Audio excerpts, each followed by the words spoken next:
Gandang umaga po mga friends at followers. Nandito po ako sa Area 1. Ngayon po ay Linggo, November 10, 2024. So, ang ginagawa po nila Dodo ngayon ay pruning para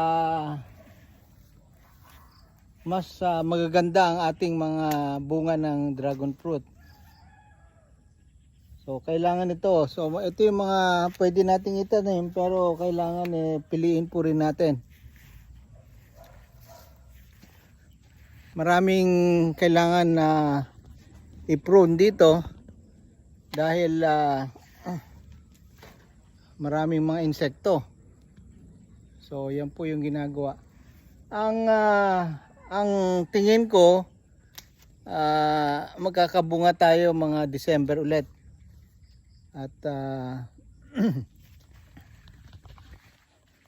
katapos lang namin mag-abono at hintayin natin ng December para bumunga ulit itong ating mga dragon fruit. Maganda po yung pruning para yung mga matitira, yung mga matitibay at yung mga malalaki. So yan po ang ating activity ngayon.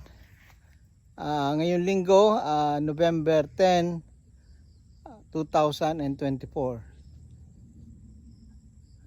Maraming salamat at happy Sunday sa ating lahat.